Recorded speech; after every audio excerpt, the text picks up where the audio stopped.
एक इंसान के तौर पे, एक आम इंसान जिसको साइकोलॉजी के बारे में बहुत नहीं मालूम है कि इसमें क्या होता है, क्यों होता है, किस लिए पढ़ा जाता है।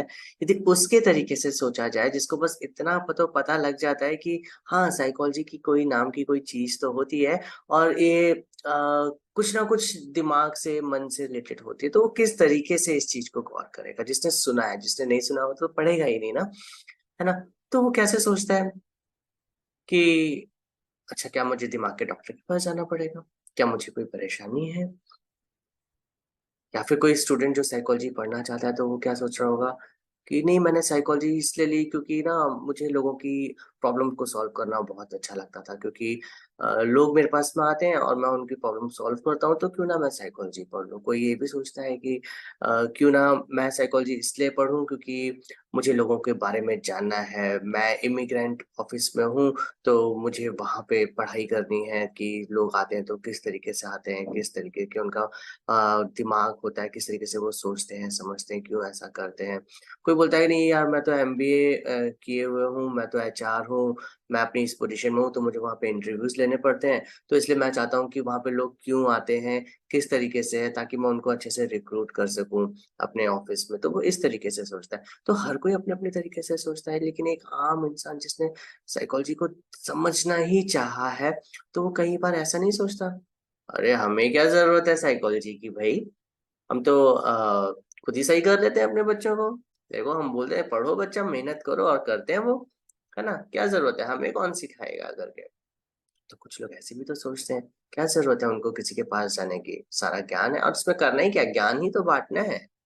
तो कई तरीके से एक आम इंसान एक परिवेश में जाता है और कई तरीके से सोचता है। और इतना ही नहीं, यदि आप साइकोलॉजी में जब पढ़ जाते हैं, उसको समझने लग जाते हैं, तो एक लेवल के बाद आप ये भी तो सोचने लग जाते हैं, क्यों विश्व में हर कोई अपना आधिपत्य स्थापित करने के लिए बैठा हुआ है? क्यों हर कोई चाहता है कि हमारी ही एक छत्र छाया हो हर जगह, हम ही सब जगह जाके मतलब पूरे वर्ल्ड पे कब्ज़ा कर लें, या हम ही एकदम से आ जाएँ और पूरे वर्ल्ड को तबाह कर दें, हमारा ही नाम हर जगह हो।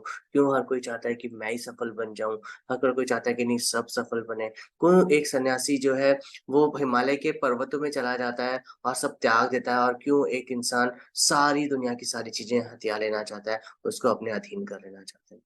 तो ये सारे के सारे समीकरण जब आते हैं, तो कहीं कुछ ऐसा नहीं लगता कि साइकोलॉजी छोटी चीज़ तो नहीं है, ये एक मानव, एक इंसान की बात करें, वहाँ से निकल के ये तो पूरे दुनिया में पहुँच गई। एक ग्रुप में 2 लोगों से होते हुए कई तरीके से चली गई। और ऐसा ही तो नहीं है ना? कई सारी चीज़ें होंगी इसके पीछे, कई सारे महत्व होंगे। हर इंसान जो अपने-अपने तरीके से सोचता है, वो अपने-अपने तरीके से सोच रहा है। यदि मैं आपको एक शब्द दूँ अभी, अभी एक शब्द दूँ, तो आप देखिएगा कि आप जैसे सोच रहे हैं, दूसरा इंसान उसको दूसरे तरीके से सोचेगा।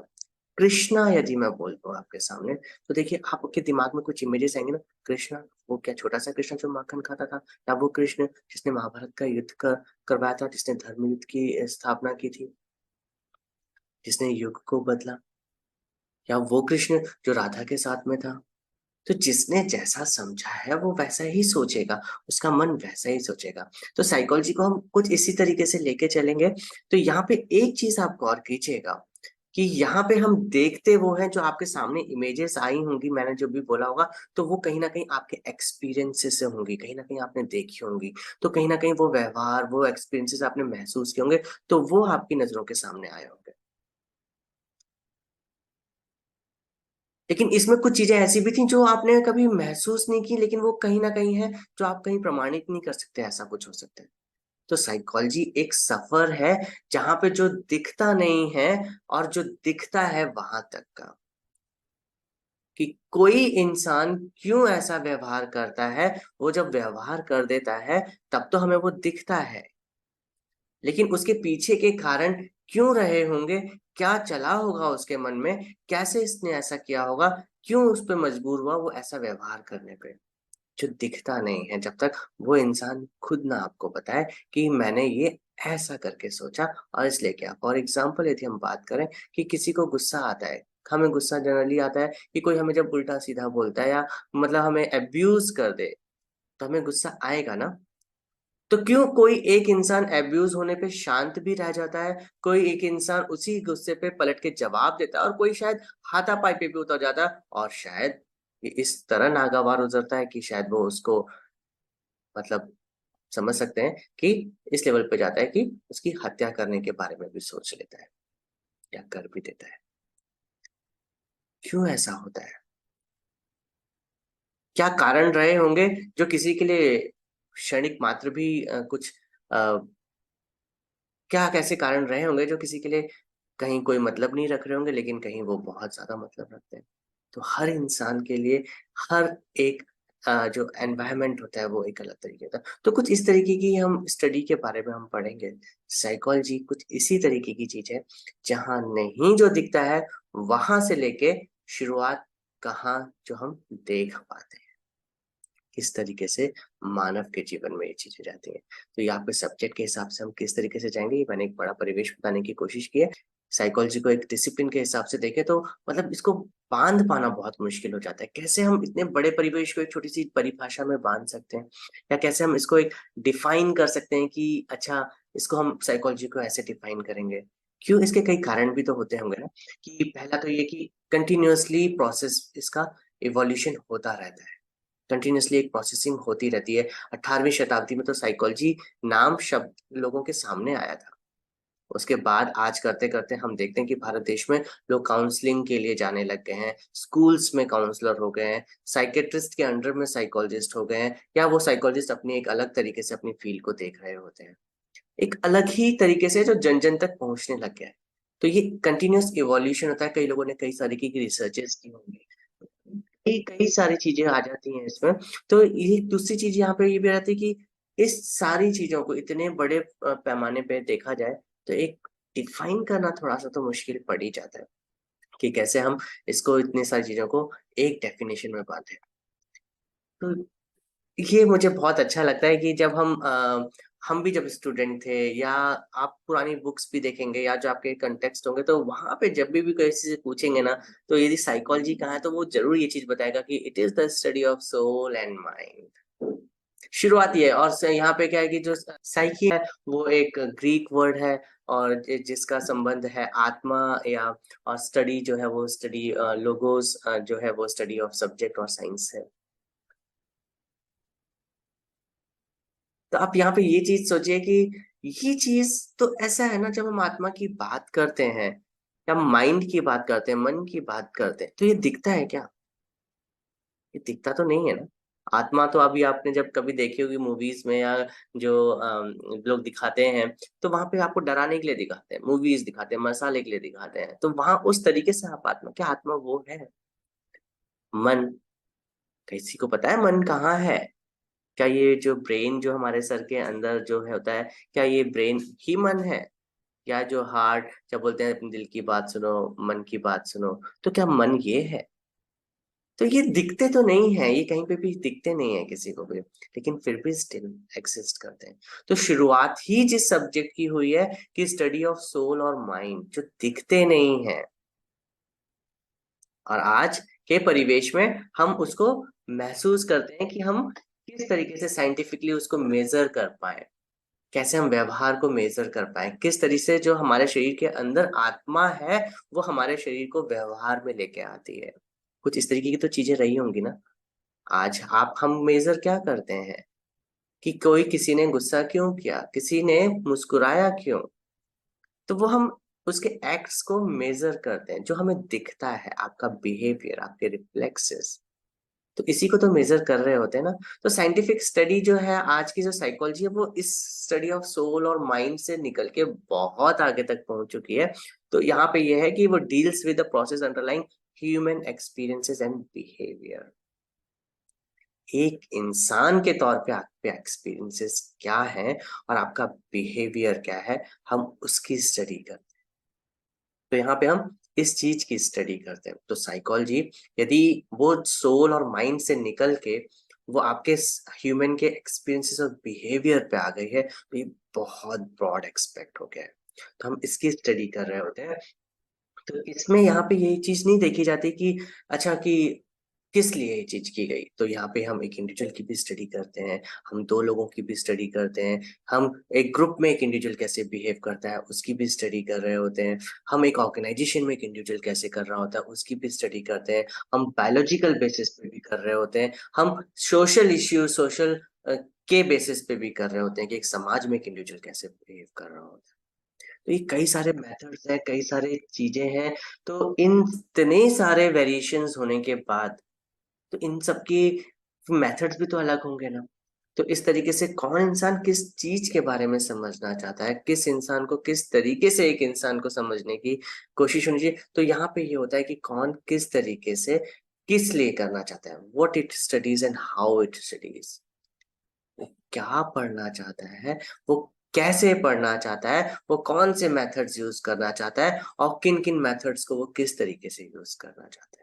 तो इन सारी चीजों के बारे में जब हम जाते हैं तो इन सब चीजों को हम साइकोलॉजी में हम देख पाते हैं, हम समझ पाते हैं एक इंसान के तरीके से, एक ह्यूमन पर्सन के तरीके से, एक इंडिविजुअल के तरीके से, कि वो किसी परिवेश में किसी पर्टिकुलर एनवायरनमेंट में किस तरीके का बिहेवियर क्यों कर रहा है, क्यों एक इंसान किसी और तरीके से बिहेव होटल में अलग तरीके से करता है, अपने घर में अलग तरीके से करता है, या जब वो रोड पे या प्लेग्राउंड में होता है तो वो एक अलग तरीके से बिहेव कर रहा होता है। तो इन सब चीजों को ध्यान में रखते हुए यदि गौर करें कि जो दिखता नहीं है से लेके जो दिखता है उस चीज को यदि हम मेजर कर पाते हैं अलग अलग कंटेक्स्ट के हिसाब से, तो यहाँ पे हम साइकोलॉजी को फॉर्मली डिफाइन कर पाते हैं। Psychology is defined formally as science which studies mental processes, experience and behaviour in different context.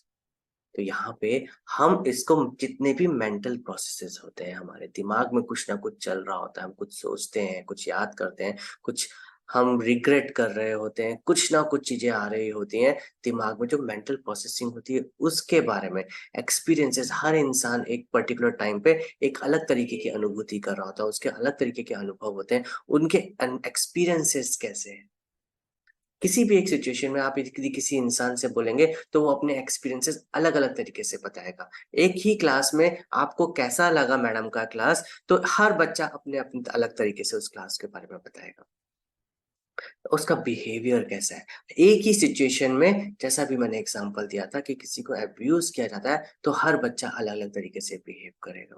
तो हर तरीके से किस कंटेक्स्ट में ये चीजें होती हैं, वहां पे जाके जो होता है, तो psychology is defined formally as a science which studies mental processes, experiences and behaviour in different context. तो यहाँ पे कंटेक्स्ट को हम नहीं छोड़ सकते, यहाँ पे ये मानना बहुत ज़रूरी होता है कि वो इंसान वहाँ पे कैसे बिहेव कर रहा है, कैसे उसका आगे निर्माण हो रहा है।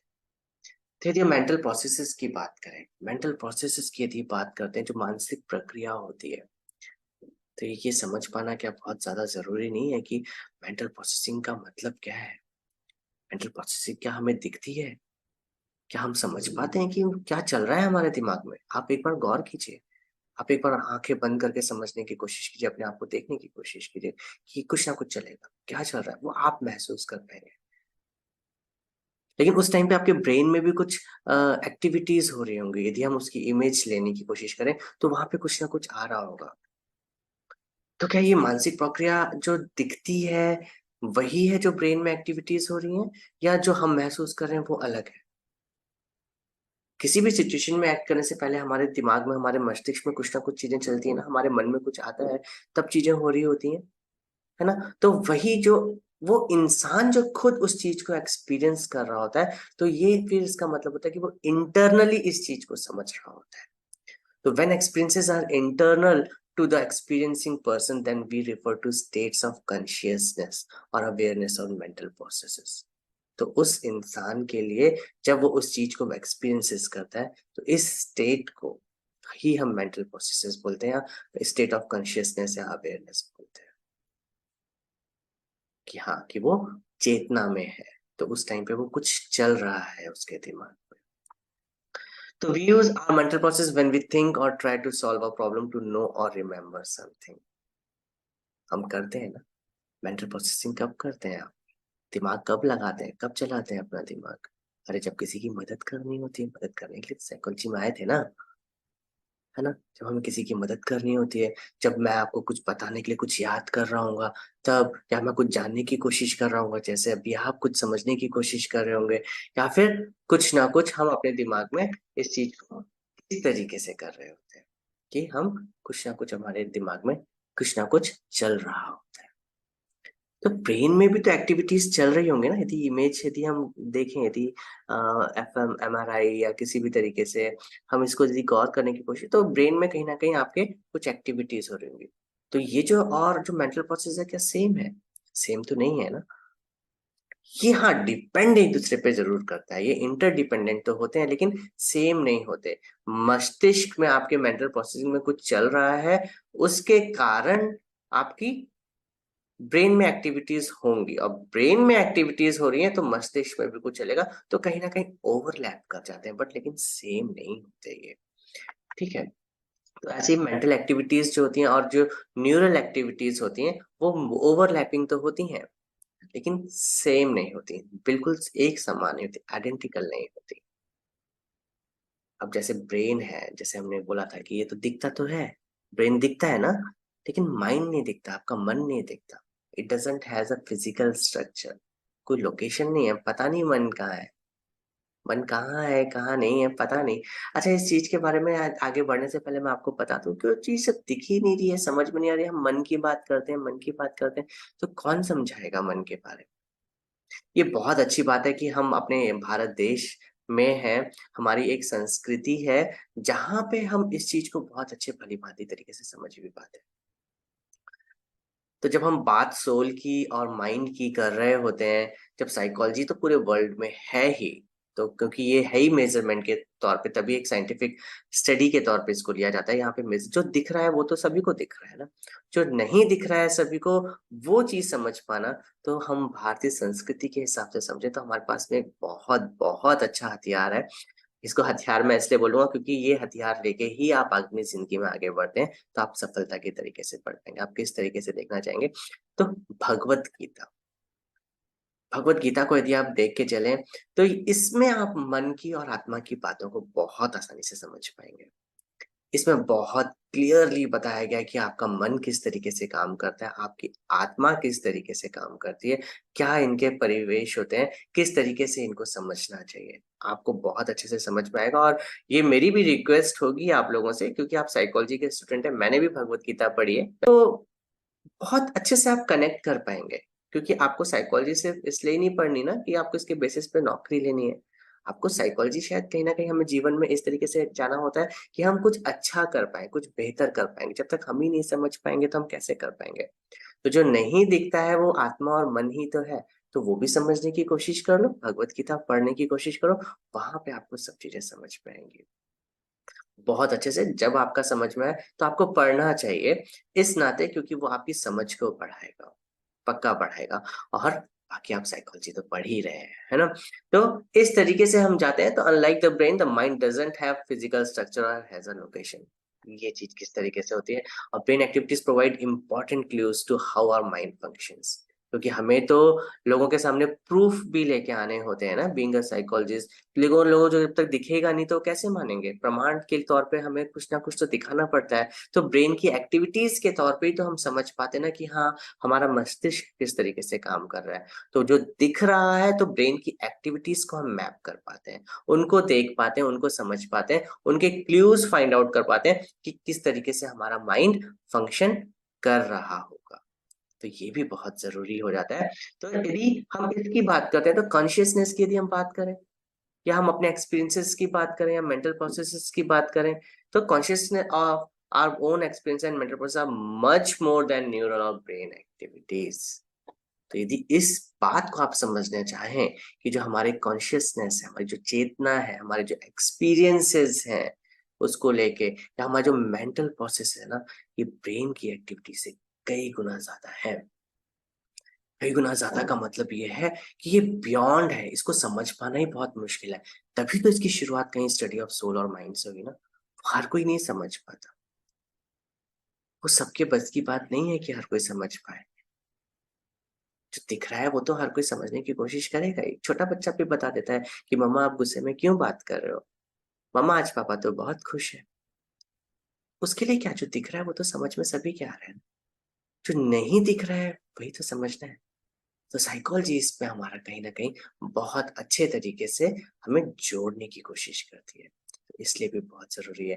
लेकिन हमारे पास एक अपर हैंड है कि हमारे पास में क्या है? भगवत गीता। ये आपको उस लेवल पे लेके जाएगी।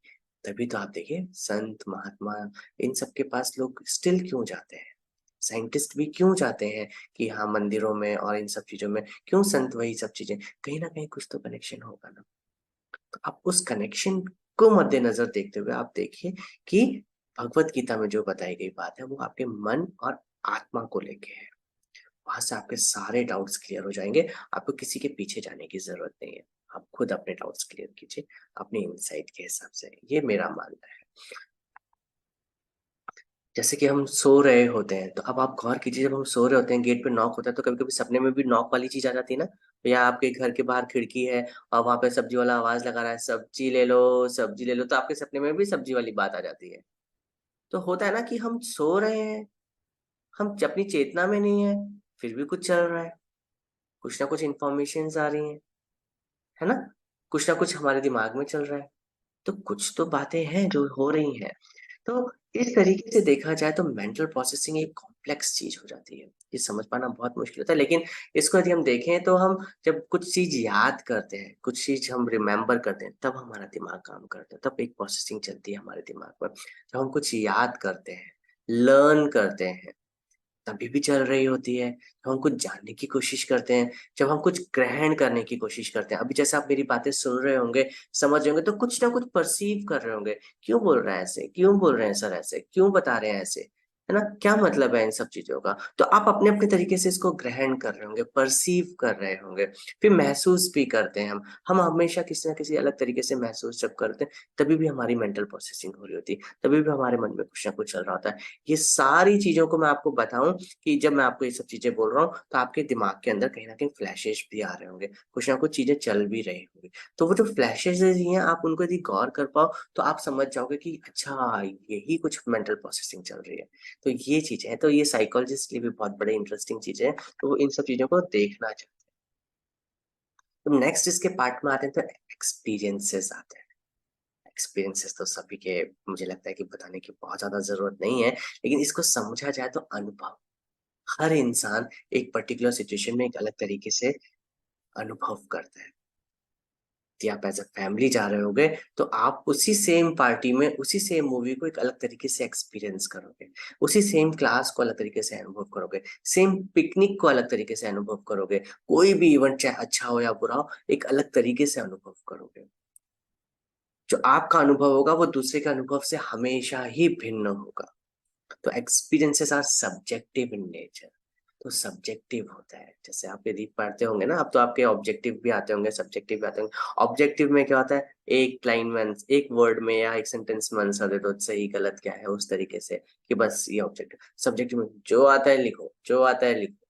जब बड़ी क्लासेस में भी जाते हैं तो जो मन में आता है लिखो। मीन्स जो आपके दिमाग में है वो लिखो। तो हर कोई अपने-अपने तरीके से परिभाषित करता है। हर कोई अपने-अपने तरीके से अनुभव करता है। तो इसका कोई अंत नहीं है। जो जैसा समझे जितना ज़्यादा जाए वहाँ पे जाए। तो सब्जेक्टिव हम इस तरीके से समझ सकते हैं, ना? तो we can not directly observe और नो समवन एल्स एक्सपीरियंसेस। मैं कैसे समझ पाऊँगा कि आप मेरी बातों को समझ भी पा रहे हैं या नहीं?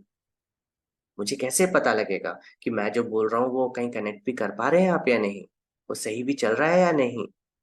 जब तक आप उस चीज़ को नहीं बताएँगे, आपके एक्सपीरियंसेस कोई नहीं समझ सकता।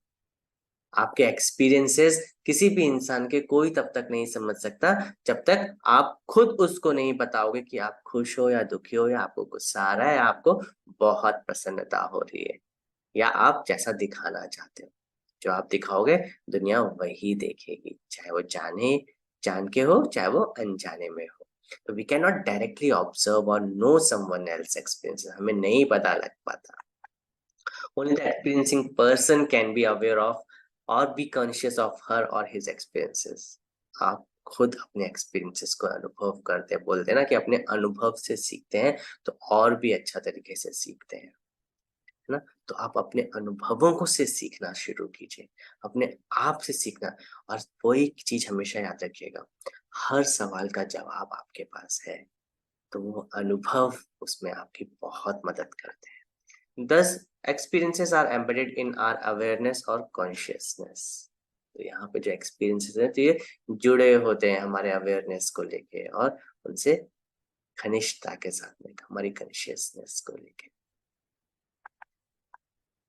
तो साइकोलॉजिस्ट जो है, तो जब हम यदि साइकोलॉजिस्ट की बात करते हैं, साइकोलॉजी की बात करते हैं, तो यहाँ पे हमें क्या मतलब है कि हम हर तरीके से एक्सपीरियंसेस को मतलब जोड़ने की कोशिश करें। तो यहाँ पे स्टार्टिंग के दौर में या शुरुआती दौर में या अभी भी, अब तो खैर काफ़ी वेरिएशंस आ चुके हैं। तो यहाँ पे जो साइकोलॉजिस्ट का जो मेन फोकस रहता है, वो टर्मिनली इल पेशेंट्स को लेकर होता है। वो बीमारियाँ जहाँ पे लोग मतलब जैसे कैंसर हो गई, जहाँ पे उनके लिए उसको साथ पाना बहुत मुश्किल होता है ना? तो उस तरीके की बीमारी में लेके, या शोक, जब आपका कोई वियोग होता है ना, मतलब जैसे कोई मृत्यु हो जाती है किसी के परिवार में, तब उस समय पे कैसी उसकी कंडीशंस होती हैं, या जहाँ पे इस तरीके के जो क्षण आते हैं, या फिर इसके अलावा वो सारी चीज़ें भी तो होती हैं ना, जहाँ पे कि मतलब कि कोई हम क्यों खुश होते हैं? कोई प्रेम में पड़ के खुश हो जाता है, तो किसी को कोई लाइफ़ पार्टनर मिलता है, तो कोई शादी के बाद में किसी को जॉब मिल जाती है, किसी के परिवार में कोई खुशी का महोत्सव हो जाता है, तो कई सारे परिवेश आते हैं। तो मेनली यहाँ पे जो आता है, तो रोमांटिक एनकाउंटर्स को लेके साइकोलॉजिस्ट, या फिर जहाँ पे मेंटली, जहाँ पे जो टर्मिनली इल पेशेंट्स होते हैं उनको लेके, या फिर जो बेरीवमेंट्स की कंडीशंस होती हैं, वहाँ पे जो आपका अ, जो आप पेन फ़ील करते हैं, उसको लेके साइकोलॉजिस्ट एक तरीके से स्टडी करते हैं, उनका फ़ोकस इस चीज़ पे रहता है। क्योंकि जब दुनिया चल रही है नॉर्मली, तो दुनिया तो नॉर्मल चल रही है ना, किसको क्या पड़ी है? आप खुश हैं, तो आप किसी का दखल-अंदाज़ी अपने अंदर महसूस करेंगे? नहीं करेंगे ना। बोल रहे चल तो रहा है, आप बोलेंगे, "या भाई अच्छे से करना।" क्या करना है? वैसे भी तो मेरा काम बन रहा है ना। तो आप कभी भी दखल-अंदाज़ी महसूस नहीं करते। हम दखल-अंदाज़ी तभी किसी की भी महसूस करते हैं, जब हमें ज़रूरत होती है उसकी। तभी तो हम सर्च आउट करते हैं। जब नॉर्मल चल रहा है तो चल रहा है। तो जब सब चीज़ें नॉर्मल चल रही हैं तो चल रही होती हैं। तो साइकोलॉजिस्ट भी जहाँ नॉर्मल चल रहा है तो चल रहा है। लेकिन जहाँ नॉर्मल नहीं चल रहा है, वहीं पे साइकोलॉजी आती है। वहीं पे तो आप किसी की हेल्प कर पाएँगे। लेकिन जब हम एक्सपीरियंसेस की बात करते हैं, तो जब हम एक्सपीरियंस की बात करते हैं, तो ये एक गूढ़ एक्सपीरियंस भी तो है, मतलब ये सबके बस का नहीं है समझ पाना, फिलॉसॉफिकल बेसिस पे होता है। हिस्टोरिक एक्सपीरियंसेस के तौर पे भी तो होते हैं। अब सोच लीजिए कि अब हम बोल तो रहे हैं कि हाँ, बिहेवियर देखेंगे किसी का, हाँ, कि किसने क्यों ऐसा किया। लेकिन यदि हम वो साधना मेडिटेशन की यदि बात करते हैं, वो एक योगी होता है, वो बोलता है कि हाँ, मेडिटेट करो, आँखें बंद करो, ध्यान लगाओ और देखो बहुत मज़ा आएगा। ऐसा क्या हो जाता है उस टाइम पे कि वो बियॉन्ड जाके वो बंदा भी बोलता है, हाँ, मुझे तो बहुत अच्छा लगा। ध्यान लगाता है और उसको सच में बहुत अच्छा, तो वहाँ पे वो जो योगी होता है ना, वो आपकी कॉन्शसनेस को एक डिफरेंट लेवल पे लेके जाता है। तो वो मेज़र कर पाना बहुत मुश्किल हो जाता है। वो हम समझ तो लेते हैं कि नहीं, कुछ अच्छा होता है, बहुत अच्छा होता है, इस लेवल पे जाते हैं, तो यहाँ पे होता है। तो चेतना आपकी इस लेवल पे जाती है, तो अच्छा लगता है। तो हम समझ तो लेते हैं, तो ये हर कोई अनुभव नहीं कर पाएगा ना। यदि मैं जो आपको बता रहा हूँ, तो ये मैं खुद अनुभव करता हूँ। है ना? मैं उस लेवल पे लेके अपने आप को जाता हूँ। जैसे आपने वो 7 चक्र और सब चीज़ें सुनते होंगे ना, मेडिटेट करो, अपने सातों चक्रों को जगाओ और ये सब चीज़ें, है ना? फाइनली यहाँ पे आके आपको येलो लाइट दिखेगी और इस तरीके से, है ना? तो आप अपने आप को जगाते हैं, है ना? तो आप जब अपने आप को महसूस करते हैं, तभी तो वो चीज़ें कर पाते हैं ना। तो जब तक आपने महसूस नहीं किया होगा, आप कैसे महसूस कर पाओगे कि कैसे बता पाओगे कि किसी को कि अच्छा कैसा होता है, मेडिटेशन में अच्छा कैसा होता है? अच्छा, हमें किसी की ज़रूरत पड़ेगी तो ही हम मेडिटेट कर पाएँगे, या हम खुद भी कर सकते हैं? तो हर कोई अपने-अपने एक्सपीरियंसेस को लेके जाता है और उसको आगे बढ़ाता है। बस मतलब सिर्फ़ यही होता है कि आप अपनी चेतना को जगाएँ, उसको अवेयर करें। प्रोसेस कितने भी हो सकते हैं, किसी भी तरीके से होते हैं। हम अपनी चेतना को जगाते हैं, उसको उस लेवल पे लेके आते हैं कि हमारी समझ बढ़ती है। जब समझ बढ़ती है, हम अपनी चेतना से अपने आप को अवेयर कर पाते हैं, तो ही हम अपने आप को शांत भी महसूस कर पाते हैं। तभी तो मेडिटेट करने के बाद में लोग शांत हो जाते हैं ना, उनको बहुत अच्छा सा लगता है। शांति ही तो अच्छी लगती है ना? कुछ बहुत बहुत बहुत अच्छा सा लगता है। तो वो उस लेवल पे जाते हैं, लेकिन यहाँ पे उसको वो आनंद की प्राप्ति होती है। लेकिन दूसरे एंगल पे देखा जाए तो वो जो ड्रग एडिक्ट होता है, जो नशा कर रहा होता है, कोई सिगरेट पीने की कोशिश करता है, कोई दारू पीने की कोशिश करता है, कोई ड्रग्स लेता है, तो सोचो वो भी वही आनंद पाना चाहता है, जबकि ये तो हार्मफुल है। अब दोनों कंडीशन समझ के पाना वो भी चाहता है, एक सही तरीके से और एक गलत तरीके से, जहाँ पे एक खुद को फायदा पहुंचा के अपनी चेतना को आगे बढ़ा रहा है, दूसरा एक गलत रास्ता तैयार करके अपनी चेतना को जगाने की कोशिश कर रहा है। और वो उसको मालूम नहीं पड़ता कि वो चेतना को जगा नहीं रहा, वो अपने आप को गिरा रहा है ना?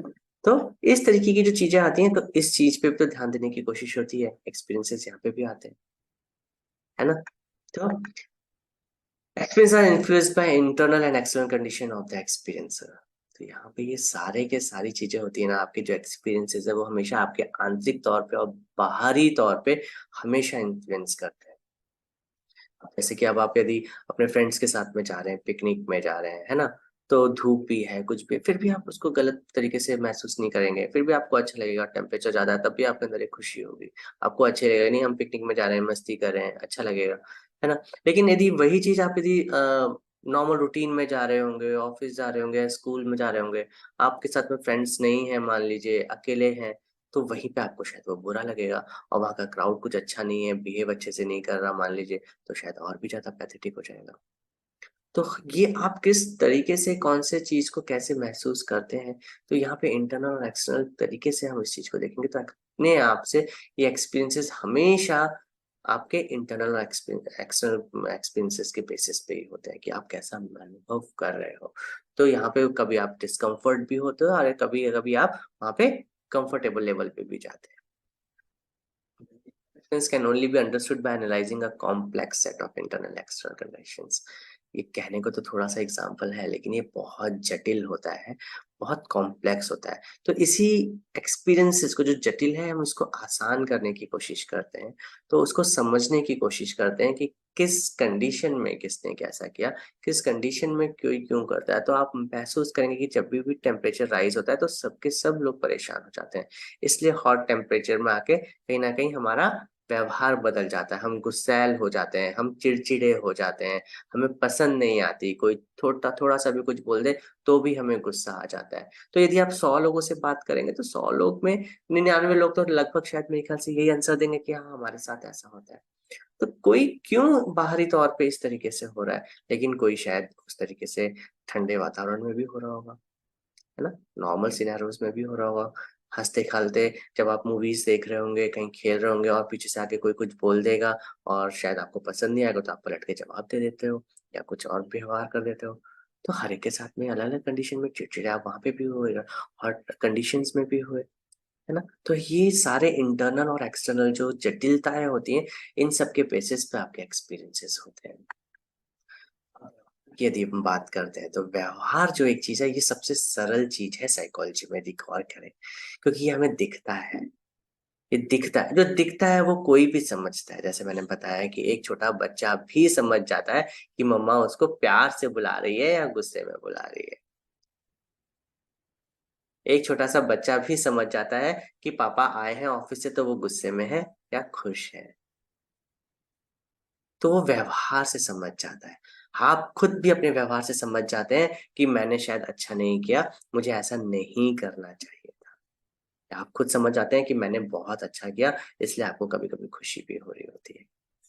तो व्यवहार एक ऐसी चीज़ है जो का खुद का हो चाहे दूसरे का हो, वो दिखता है, वो समझ में आता है, इसीलिए ये बहुत आसान है। और इसीलिए हम इस चीज़ को मेज़र भी कर पाते हैं, इस चीज़ को समझ भी पाते हैं, इस चीज़ को हम बता भी पाते हैं कि वो गुस्से में है कि गुस्से में नहीं है, कि बहुत खुश है। What are the responses or reactions we make or activities we engage in? तो ये यदि अ, हम नॉर्मल तरीके से देखना चाहें तो ये एक रिएक्शन ही तो होता है। क्या हम कभी किसी एक्टिविटीज में जुड़े होते हैं तो वो उसी का तो निर्माण होता है व्यवहार के तौर पे। यदि आप मेरा वीडियो देख रहे हो तो आप उसी में तो आ गए ना कि आप एक एक्टिविटी में एंगेज हो गए हो।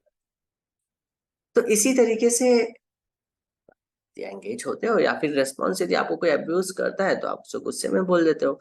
तो यही तो हो गया। कोई आपसे प्यार से बात करता है तो आप भी उससे प्यार से बात करते हो, तो ये व्यवहार ही तो हुआ, है ना।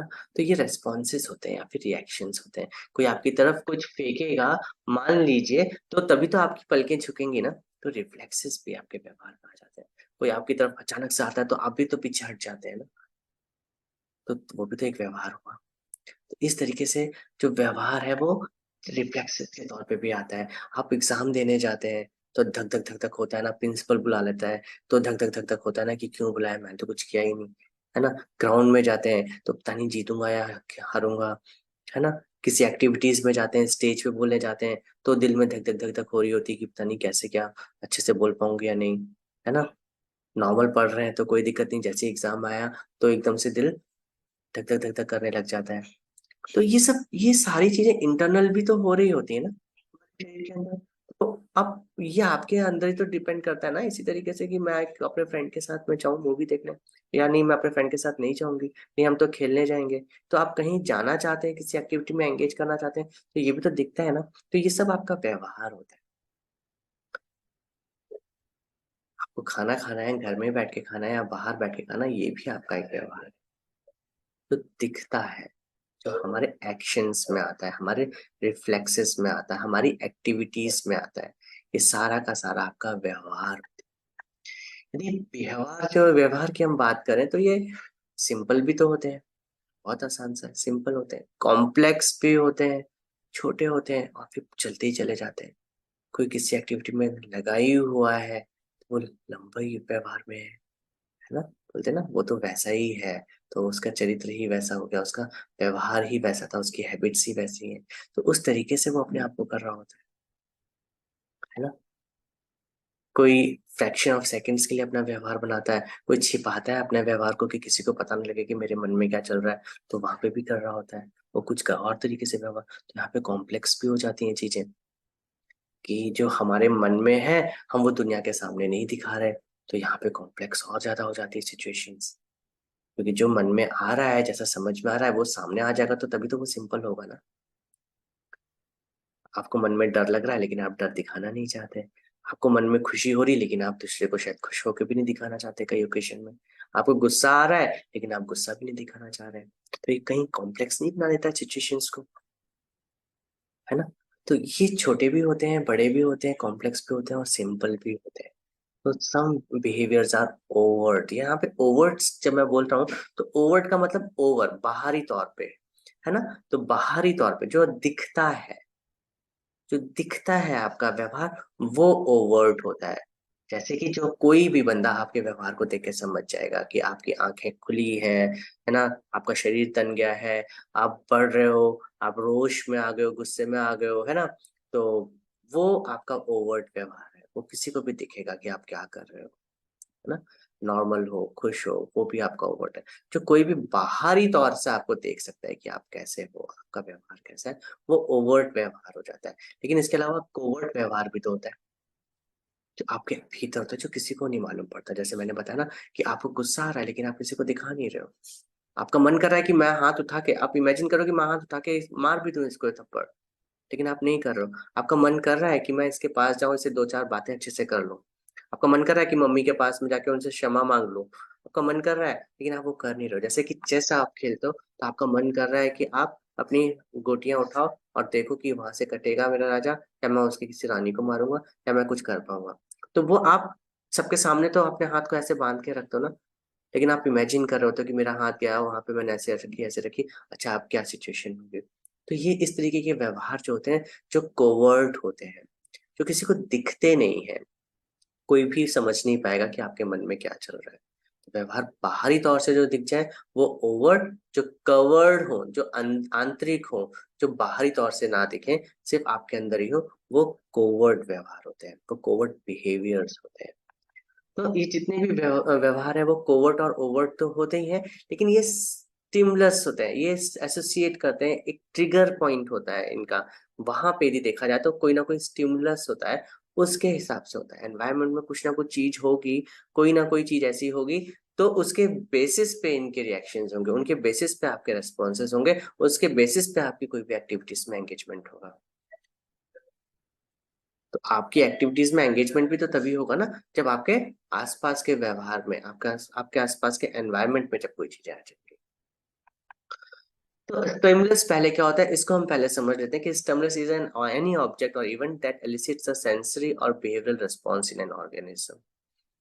तो स्टिमुलस जो होता है वो कोई भी एक इवेंट या चीज हो सकती है, जहां से आपका जो सेंसरी मतलब पलक झपकना, या एकदम से पीछे हो जाना, रिफ्लेक्सेस आ जाना, या फिर कोई बिहेवियरल रेस्पॉन्स आता है जो ऑर्गेनिज्म में, ऑर्गेनिज्म का मतलब ही होता है कि कोई भी लिविंग थिंग्स जो प्रोडक्शन और ग्रोथ में अपने आप को आगे बढ़ा सकते हैं, जिनके अंदर ये कंडीशंस होती हैं, एनिमल्स, प्लांट्स, बैक्टीरियाज, कुछ भी हो सकता है जो इसको करते हैं। तो वो कहीं ना कहीं उनका जो व्यवहार होता है वो आपके एनवायरनमेंट में कोई भी चीज इवेंट होते हैं उसके बेसिस पे आ जाती है, जो आपके अंदर की चीज को बाहर निकाल देते हैं। तो psychology study behaviour as an association between stimulus and response. जब तक कोई स्टिमुलस नहीं होगा तब तक कोई रेस्पॉन्स नहीं होगा। ये थर्ड क्लास में मेरे ख्याल से जब हम थे तो पढ़ते, तब शायद पढ़ा था टच मी नॉट के हिसाब से, आप तब वहां पे स्टिमुलस समझ में ही नहीं आया कि स्टिमुलस होता क्या है, कि टच किया तो लीफ बंद हो गई। अब इसमें स्टिमुलस बहुत भारी सा वर्ड हो जाता है ना, अभी भी कई तरीके से समझ में, तो इसको समझने की कोशिश करें तो कोई भी एक इवेंट जो टच किया आपने, टच मी नॉट जो छुई मुई होती है, टच किया तो वो अपनी लीव्स को बंद कर लेती है। तो टच यहाँ पे स्टिमुलस हो गया और उसका लीफ को बंद करना एक रेस्पॉन्स हो गया। तो जब तक आपके सामने कोई चीज आएगी नहीं तब तक आप रेस्पॉन्ड नहीं करेंगे। घर में चलती होगी ना, न्यूज चलती होगी आजकल, तो मेरे ख्याल से नहीं भी है, या कोई धारावाहिक चलता होगा, या कोई भक्ति का चलता होगा, या स्पोर्ट्स चलता होगा, तो जैसे ही वो सामने आता है तो ही आपका रिएक्शन आता है। द मोमेंट आपके सामने कोई सिचुएशन आती है, कोई इवेंट आता है स्कूल में कहीं पे भी, तो ही आप अपने फ्रेंड से बताते हो कि देख इसने ऐसा किया, देखिए तो ऐसा बोल रहा है, देखिए तो ऐसे ही है, नहीं तो बहुत अच्छा है। तो जब तक कोई स्टिमुलस नहीं होता तब तक आपका बिहेवियर निकल के नहीं आता। तो जो साइकोलॉजिस्ट है तो बिहेवियर को स्टिमुलस और रेस्पॉन्स की तर्ज पे भी देखते हैं, कि उसी के बेसिस पे उनका रेस्पॉन्स आता है, यदि कोई स्टिमुलस है, कोई इवेंट या फिर कोई ऑब्जेक्ट है। Both stimulus and responses can be internal and external.